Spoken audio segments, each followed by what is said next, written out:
Thanks to the internet, I now have access to a nearly limitless supply of terrible horror movies. So I'm taking it upon myself to dive into those infinite depths, dredge up whatever cursed objects I might find, and share them. So I hope you'll join me as I sail down the bloodstream.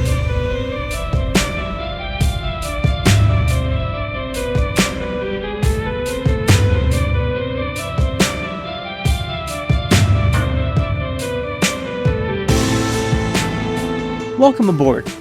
Somehow, and for some reason, you have found yourself listening to the Bloodstream. Normally at this point, I would not be starting like this, but since this is the first episode, I thought I'd cover a bit of the basics and just what the hell I'm doing here.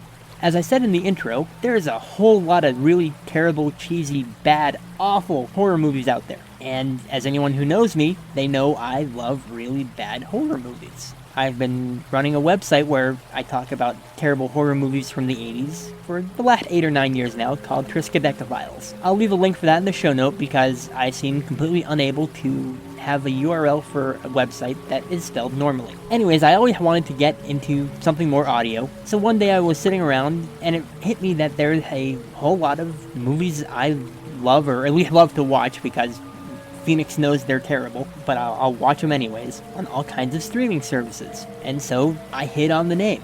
Horror movies, watching them online, the Bloodstream. So that's the gimmick for the show. Around once a week, I'll sit down, watch something on Amazon Prime or Netflix or whatever other service I have available. Then I'll sit down in front of the microphone, tell you what I thought about it. Was it really terrible? And does that mean it's not worth watching? Because as anyone who's read Triskaideka Files for a while knows, sometimes those bad movies really are worth watching, either for entertainment or just because you gotta give it up for the heart and charm that they go for it. So I guess the question now is, why streaming? And straight up, it's a gimmick. It's just for a silly name and an excuse to narrow down the field somewhat. I wish I could say I would do movies that are only streaming, but trying to figure out, has it been released? Is it released? Is it available? I ain't got time for that. And another reason is, every time I loaded up Netflix, I'd flick through the available movies and add 1, 2, 5, 13 movies that go to my watch list, and that just kept growing and growing and growing, and I'm not sitting down and watching anything. So this will give me an excuse to poke at that a little bit and watch 1 and then add 4 more probably. Which brings me to the first episode. What's going to be the first movie I kick off the Bloodstream with? And I think I finally found one. Took me all weekend, and not for lack of choices, because if there was nothing I wanted to do and then said, well, I'm going to do a show anyways, that would not be a good idea. But I wanted to find something that felt right. I wanted something with a good name. Honestly, I kind of wanted something with blood in the title. Blood or 13. One of those felt right to me. I wanted something that looked appropriately terrible. Something that probably would have been released straight to video back in the 80s. Originally, I was going to do a series of 4 movies I had in mind, but I realized there was a slight flaw in the plan. The first of the 4 movies, not actually available on streaming. Now, there were options there. I could have done the second movie and the third and fourth, which are available. But I didn't really want to start off a show with number 2 in a series. That's backwards to me. And it just really didn't make sense to start the show talking about a movie that's not streaming when that's the whole gimmick of the show. My other option was talking about 1 and 2 on the same show, and that still didn't feel right. Don't worry, I'll talk about these 4 movies at some point down the road, and I probably will then do the first and second movies as a single show. Not right out of the gate. I wanted to start off with a single movie that's streaming, kind of its own thing, all separate, and one movie, in and out, and so that led me to Blood Demon Rising. Just the name alone spoke to me, and then the trailer looked even better, but I'm not going to talk about that right now. Instead, I'm going to play the trailer for you, and then I'll be back and talk about the movie, and see if it's worth your time.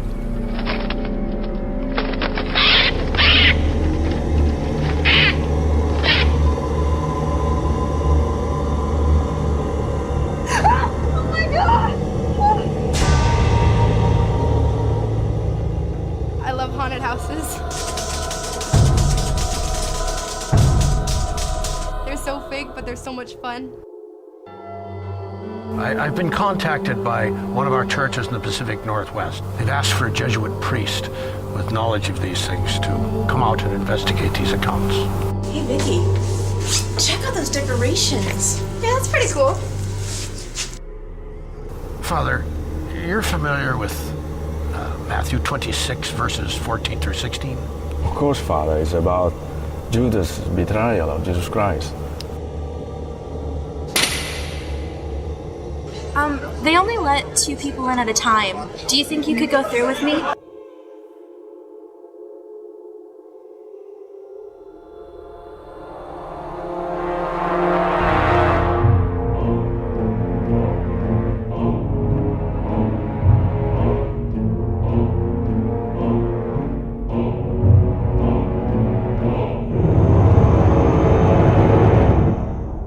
Father Samuel, if this is the Grimace's demon, you could be in grave danger. I realize that, Father, but I believe I have God on my side.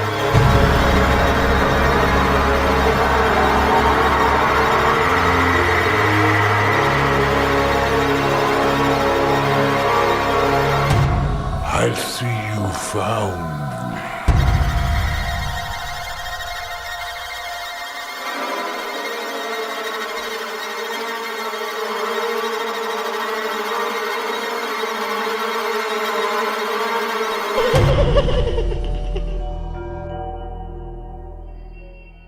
Everything you heard prior to the trailer, I recorded that before watching Blood Demon Rising.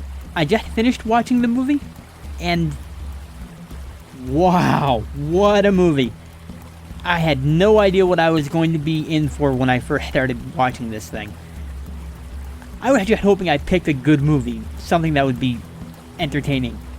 And let me tell you, I picked a great movie. I'm going to be taking a little bit more time to process this after I record this bit, but I wanted my very initial reactions right off the bat. And this is going to leave you with a question. From the reaction you just heard, does that mean this is a really good movie? Or a really bad movie? And here's the funny thing. I'm still not sure myself. Okay. I think I got my thoughts all sorted out here. If you hear my voice wavering back and forth, it's because I'm checking my notes here and there. So, Blood Demon Rising. The story is about a haunted house. Not, a local legend, but an amusement park haunt that someone sets up. And people start going missing. Which, as an idea, I absolutely love that. I've always wanted to see more movies of that sort. I've seen a few here and there. I mean, Houses That October Built is one of them, but it always seemed like such a great idea. You have this haunted house, an attraction that draws people in around Halloween time, and as you're going along through it, you see people screaming, you hear noise, there's blood everywhere. You don't know what's real or not, so as people go missing, you think nothing of it. It's one of those ideas that I'm really surprised hasn't been done more with. I've always wished there would be more movies done with that story. So along comes Blood Demon Rising, and not like this. Not like this. I'm probably going to be all over the place because I'm still trying to figure out how I'm going to be delivering information with this thing. The intro, right out the gate, it throws neon images at you with very kind of familiar music. And my first thought is, wow, this movie is really trying to be Reanimator. Which, okay, I know the music is actually more Psycho, but with the colors and images floating through space, this movie was going for Reanimator, not Psycho. But either one of those is aiming too high for this. And at some point, instead of these kind of neon images floating by, eventually you see CGI candlesticks and mugs and stuff, and it's like, what the heck does this have to do with anything? When I found out what those had to do with anything, this movie went from silly to amazingly silly. I also think they were chanting blood at the time in the background, which, hey, let me be clear. Aping on Reanimator with the visuals and music, weird CGI, and chanting blood, on the one hand come off really silly, but on the other hand, I'm like, yeah, I'm down for this. Bring it. Because this is the kind of stuff I live for. And the bad CGI did not stop with the credits. It goes right into a bad CGI castle with bad CGI bats. On top of that, bad CGI sets. Oh yeah, I'm pretty sure a lot of this movie was filmed on a green screen. In fact, the tip of the top of that iceberg, they show one set off in the distance, and everything around it is CGI, and it looks so obviously pasted in. Only a few seconds into this movie past the credits, and I'm like, oh, this is gonna be a trip. Because if they're doing so much with CGI at this point, what are they gonna bring me next? And it goes right from there into a group of people in Madame Mask costumes coming into this thing and sacrificing a woman, and the chanting is so completely unintelligible. I'm not sure if it's unintelligible because they were doing gibberish, or because they were all behind masks, or if they were speaking another language I didn't happen to recognize, which isn't helped by the masks. In fact, just to give you a taste, we're gonna go to a clip.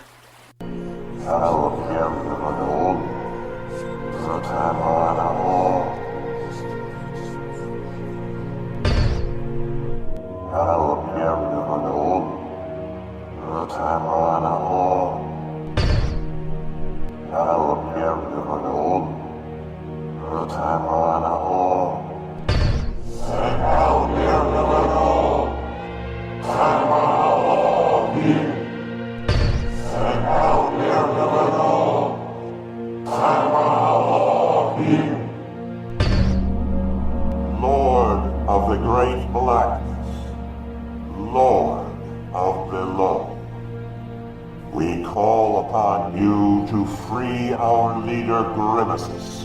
Whoa. Did this guy say Grimace? Are they summoning Grimace? If this movie brings in the big purple guy from McDonald's, this is gonna be, no. It's just another demon with horns coming out of his head. And blood pouring from his mouth. Unfortunately, the demon they've summoned tastes their sacrifice, discovers, oh, she's not a virgin, and, fun fact, apparently, a room full of satanic cultists, all their blood is pretty much equal to one single virgin, because the demon has a feast of everyone in there except the main guy that's not Jack Palance and summoned him. The demon drinks all their blood, and it seems okay. So I guess, if you've got a recipe that calls for virgin blood, but you don't got it in your fridge, the good news is you can substitute that with the blood of about 24 cultists. Fortunately, the movie's off to a solid start. We got a demon, we got blood, we got lots of bodies all over the place, and then the movie goes to a crawl as not Jack Palance slowly walks through the entire set, looks at everything, and I don't think that guy could walk any slower. I do appreciate showing us the geography, but it also shows how cheap the sets look. Which on the one hand works for a haunted house, but on the other hand, looks like really cheap sets. Meanwhile, we meet a priest who's getting told about the blood demon Grimace rising, or whatever, and he's gonna come check it out, but before Father Samuel can wander into the plot, we divert to actual people coming to visit the haunted house. The plot of the movie finally arrives. The guys and the girls get separated because the demon wants more women to chew on. And unfortunately, there's more wandering the set, checking out the scary stuff. But at one point, one of the most wonderful things happens. One of the people working with not Jack Palance complains to him, so he takes a knife and rams it through her head. The knife comes out the other side of the wall, right into the main hallway of the haunted house where I think it was the girls were walking down. This knife must have been freaking huge. You've got the hilt coming out of the woman's mouth on one side of the wall. The knife blade then goes through her head, through the wall, out the other side of the wall, and there's still a good couple inches sticking out of the wall at that point. This isn't a dagger. This is bordering on a Tanto or Wakizashi sword. It sure looked like a dagger when not Jack Palance was holding it, but came out a little bit longer at the end of the day. But this isn't the amazing part. The amazing part is on the girl's side of the wall. Blood is gushing out like someone turned on a faucet on the other side. The human body does not contain this much blood in it. The human body in a Japanese movie where someone has been killed doesn't contain this much blood. Well, actually no, the Japanese movie death would still top it. But eventually the girls get taken, they get thrown into a cell, and have the best line ever. Oh my god, we must be in some kind of jail cell. You think? What was your first clue? The stone walls or the metal bars? But we find out it's your typical plot where the demon wants to impregnate one of them with his tiny worms that not Jack takes from him, and they'll make the girls ready for him to receive his seed. You know the plot. Demon wants to have a human demon child birth thing and possess it. He's basically Apocalypse if you follow X-Men. But there's the moment where not Jack is placing the worms on the woman that Grimace has chosen, and the way he delivers it, I gotta go to another clip for this. What is that? No! Get that away from me! Don't worry. It'll only hurt. A lot! As if everything going on so far isn't enough, we bring in this little girl demon. I don't know where she came from. I don't even know if she a demon or just a crazy person. I think by the end of the movie, it's established she's a demon, or at least some kind of dark force, because of some dialogue that's given. She's totally Little Miss wishes she was Chloe Moretz, which I don't got a problem with. More creepy girls doing creepy, stabby things is okay in my book, so it's kind of a plus. But she does the whole creepy girl thing, and there's someone running around the haunted house that has a dress she wants to, so after we meet Little Miss wishes she was Chloe Moretz, she runs off to go make stabby on the girl with the dress she wants. Which, I will say, eventually later in the movie, it comes back around to her, and, hey, this happens. Oh, fuck me! It's that nasty little girl. I got my dress.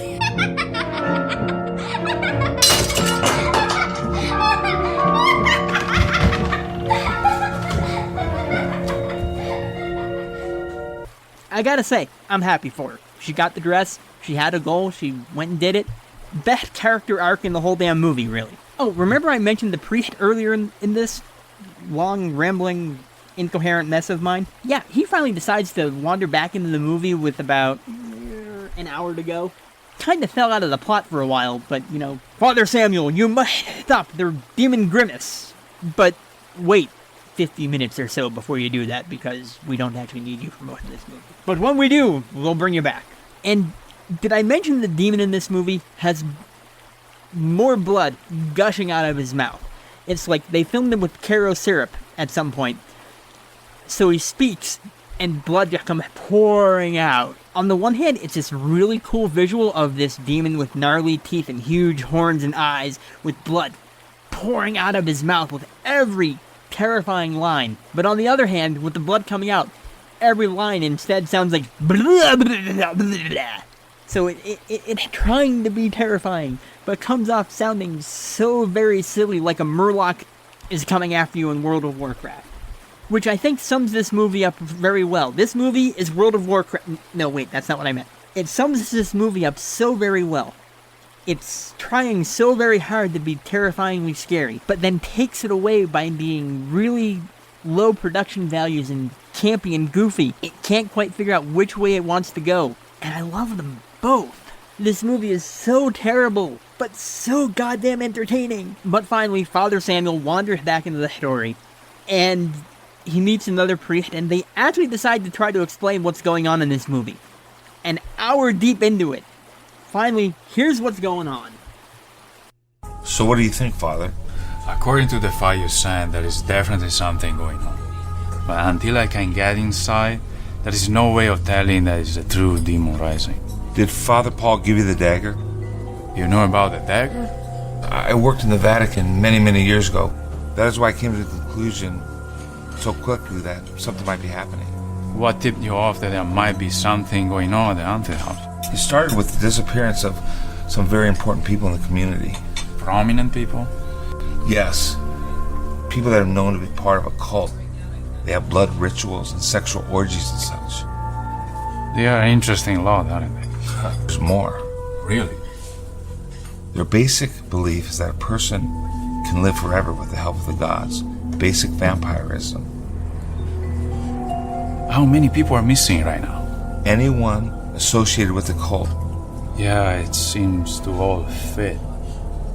Excuse me, it all seems to fit? No, it does not. Not a single thing you said leads up to, and it all seems to fit. No!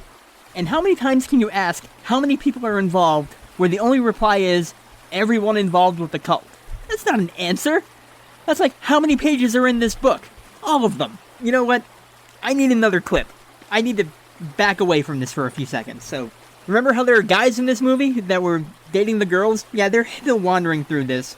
In fact, that's right, you heard them back when they found Little Miss wishes she was Chloe Moretz with their dress. They eventually get captured themselves and thrown in a cell with one of the girls who's been turned into a vampire. Because, oh yeah, there's vampire women in this movie. Got like 2 or 3, but they're kind of the concubine, succubus ladies of the Grimace. And he's been turning the girl that he's not impregnating into one of these minions of his, and that's how the guys find her and go to the clip. Hold on, man. I gotta see something here. Oh, God. Yeah. Those are fangs. Alright, dude. Vicky's a vampire. What? Yeah, man. Check this out. Fangs. Oh, God. We gotta cut her head off, man. That has to be the most chill I have ever seen someone say, dude, your girlfriend's a vampire.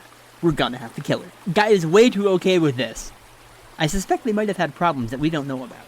But the guys eventually escape. They meet up with father late to the show with Starbucks. Everything comes to a head. The guys butt in on Grimace butt in on the other girl giving birth to the demon spawn. And this is when the movie breaks me. Father Samuels comes in, starts doing his priest thing with confronting the demon, and Grimace starts using his demon powers to throw things at the priest.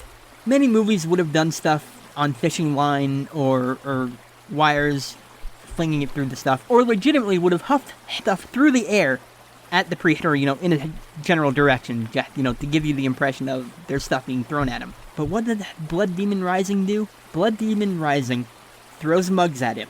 CGI mugs. Angry CGI mugs. This may well be the single greatest moment of cinematic history I have ever watched. Because they're obviously CGI. They spin around and fling off from a CGI set, and when you finally see them interacting, they look pasted on the screen and blowing by. Now, they're not quite as bad as the Birds in Birdemic that only had, 2 positions of animation, but oh, they're so very close. And on top of that, when Grimace ups his game and goes from CGI mugs to other objects, because he throws in a picture frame, candlesticks, but at one point he grabs a book, and it makes a flappy book noise. And it is so clearly some guy just going into a microphone, flip, flip, flip, flip, flip. I'm now going to give you the shortest clip so far, because you have to hear this noise. In fact, I'm feeling this noise. It is so unbelievably hilarious. Throw the book at him. Anyways, amidst all the CGI whizzing around the room, Father Samuel does manage to use the magic dagger to stab Grimace right in the gut, and he dies. But the movie's not quite over yet, because his demon child has been born. The mom picks up the giant sword that's been floating around the room. She holds it up over her head, and what do you think most movies would do at this point? Most movies would be, oh no, he's my son. He's an innocent, born this way. I can raise him right no matter what his father was. But not this movie. Not Blood Demon Rising. Blood Demon Rising goes the unexpected and actually welcome route of the woman taking the sword and squashing her own child. That is dark. It is a little bit twisted for a movie, and it's so rarely done, and movies will so often go for the lighter, happier ending, that even on the back of the flying CGI toasters, kinda makes me love this movie even more. So, bad guy's dead, baby's dead, the people that survived kinda gather up and leave the place, and the movie ends with not Jack Palance, and Little Miss wishes she was Chloe Moretz teaming up to be the creepiest daddy-daughter homicidal murder spree-starting thing I've ever heard. And our final clip. Is this what you wanted? Oh, yes. I guess this means you'll be living with me now. So, do you like little girls? Do I like little girls? Oh, yes. I love little girls. Will I get to go to school? Of course, if that is what you want. You're going to have many friends. Shall we go? Yes. I've been ready for a long time. That is so deliciously creepy, but at the same time, so much scenery chewing with it. Look, I'll be honest, this movie is bad. Low production values, the acting is campy, I've talked enough about the CGI, blood everywhere, but God, I love this movie. For all the reasons I just went into, that this movie is absolutely terrible, are all the reasons why I find it absolutely amazing. I mean, that's the kind of person I am. I wholly recognize that this movie is an utter mess, its plot is kinda not all there, although not terrible for some stuff I've seen. You have characters that fall out of the plot for gigantic chunks of things, and made on the cheap in some ways, but it's so damned entertaining to watch. This is the sort of movie I love to find. That's why, after watching it, I knew it was perfect for the bloodstream. This is the sort of hidden, trashy, campy gem I want to find when I pull up Amazon and Netflix and click on Show Me Your Word. I mean, yeah, it's terrible and silly, but God, I actually kind of love this. I know I shouldn't, but if you've looked at my website, you know this is exactly the sort of thing I like. I've seen worse, I've seen more entertaining, I've seen better, but this, I can't fault this for trying and just being wildly amusing for all the wrong and some of the even right reasons. So that was Blood Demon Rising. And, oh come on! Right in the middle of the credits, what comes up? The credits for Grimace's 2 minions are female vampire servant. But they spell vampire wrong. Vimpire. Vampire. And that's not bad enough, they spell servant wrong. Instead of A-N-T, as if Helen thought they said serpent. I'm really not sure what pisses me off more. The fact that they spelled vampire wrong, or that they got the very next word servant wrong too.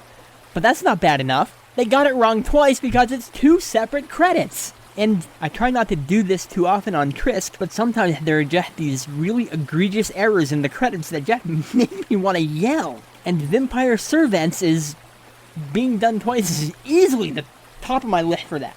I almost want to take away points at the end of the movie for that. When you go into terrible movies, you expect to even find more terrible credits. So yeah, that's Blood Demon Rising. It's a really terrible movie, I can't deny that, but if you're into cheesy, campy things like Winter Beast and anything they show on Mystery Science Theater, this might actually be up your alley, and you could have a lot of fun like I did.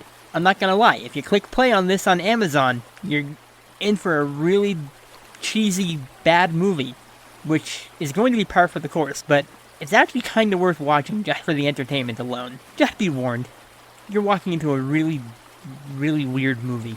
And that's the first episode of The Bloodstream. I hope you enjoyed my rambling, incoherent yelling at this movie. I hope you enjoyed the clips. You can send me feedback on what you thought of the show to phoenix@gmail.com. That's Phoenix with an F, F-O-E-N-I-X, @gmail.com. My main theme song, which you're going to hear as I close out the show, is Baba Yaga by Kevin MacLeod, and his website is incompetech.com.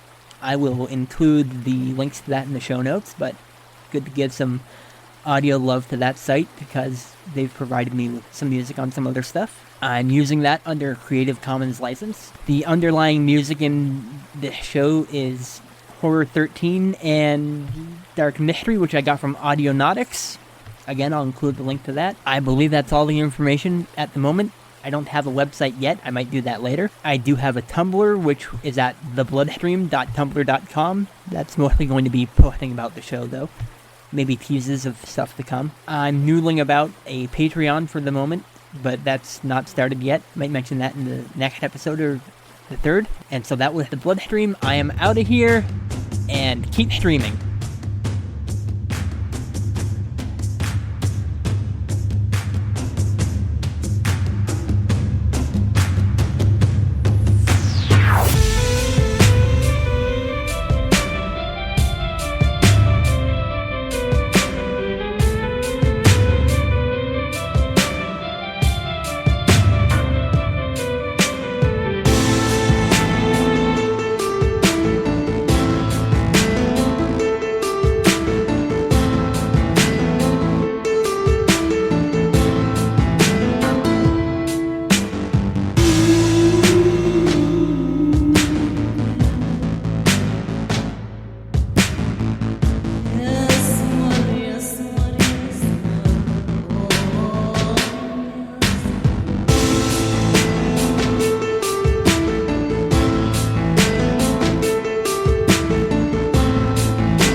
Don't worry. It'll only hurt. A lot.